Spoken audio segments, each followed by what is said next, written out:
চট্টগ্রামে গৃহবধূ হত্যার চাঞ্চল্যকর মামলার রায়ে স্বামীকে আমৃত্যু কারাদণ্ড এবং ভগ্নিপতি মোস্তফাকে যাবজ্জীবন কারাদণ্ড দেয়।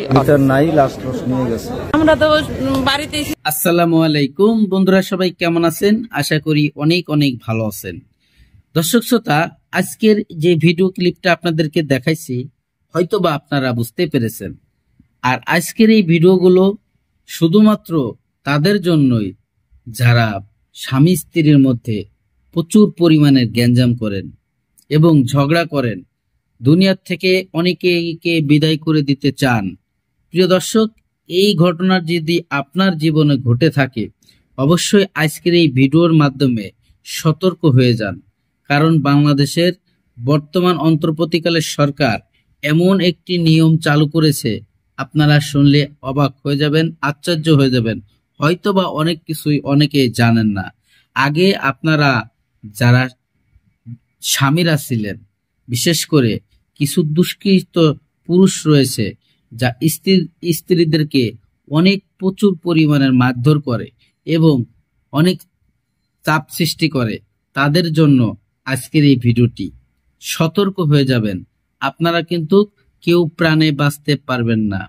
আপনারা 20 বছর আগে আপনার স্ত্রীকে আপনি মারিছেন এবং দুনিয়ার থেকে তাকে বিদায় করে দিয়েছেন পরিকল্পিতভাবে। যেভাবে আপনি হত্যাকাণ্ড ঘটিয়েছেন, আপনি এই বিচার আপনার পেতেই হবে।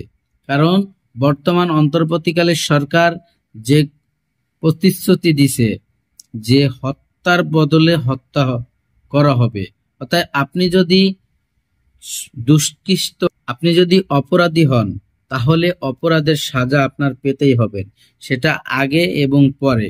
অবশ্যই সবাই সতর্ক হয়ে যাবেন যে স্বামী স্ত্রীর মধ্যে ছোটখাটো ঝগড়া লাগলেই আপনারা এই ধরনের কোনো আচার আচরণ এবং এমন কিছু করবেন না যে সে দুনিয়ার থেকে বিদায় হয়ে যায়। দর্শক, বরিশালে আরো একটি ঘটনা ঘটেছে। সেই ঘটনাটি হচ্ছে একজন গৃহিণী বধূকে জোরপূর্বক ঘরের থেকে ধরে নিয়ে শুধুমাত্র কিসের জন্য নিছে আপনারা শুনলে অবাক হয়ে যাবেন। তার গয়নাগাটির জন্য, তার যে হাতে কানে গলায় যে গয়না ছিল সেই গয়নার জন্য তাকে ঘরের থেকে রাতের আধারে বের করে নিয়ে গাছের সাথে বেঁধে প্রচুর মারধর করছে এবং মুখ বেঁধে রাখছিল কিছু ডাকাত দল।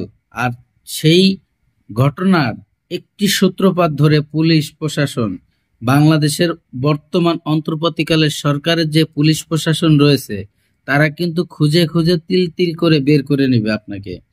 সেভাবেই আসামিদেরকে ধরে পুষ্কুনের ভিতর থেকে একটি মরাদেহ উদ্ধার করে এনেছে, যেটা এই কেসের সাথে কোনো সম্পৃক্তই ছিল না। তাহলে এবার ভাবেন, বিগত সরকারের আমলে যে সমস্ত কর্মকাণ্ড হয়েছিল, সেই সমস্ত যেটা সত্য ঘটনা, সেটাও সাবেক পুলিশ সদস্যরা যারা ছিল তারা কিন্তু বের করতে পারে নাই। আর এখন অন্তর্বর্তীকালের সরকারের যে পুলিশ প্রশাসন, তারা চুল পরিমাণ ছাড় দেবে না। অতএব আপনি যদি কোনো অপরাধ করতে চান, অবশ্যই নিজে সতর্ক হয়ে করবেন। অপরাধী যারা, তারা কিন্তু ছাড় পাবেন না। যেভাবে এই হত্যাকাণ্ডের বিচার হয়ে গেল, রায় দিল।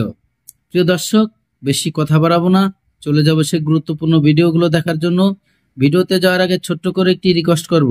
দর্শক, আপনি যদি আমার চ্যানেলে নতুন বন্ধু হয়ে থাকেন, ভালো লাগলে চ্যানেলটিকে সাবস্ক্রাইব করে রাখবেন আর ভিডিওগুলো লাইক কমেন্ট শেয়ার করে দিবেন, বন্ধুদেরকে দেখার সুযোগ করে দিবেন।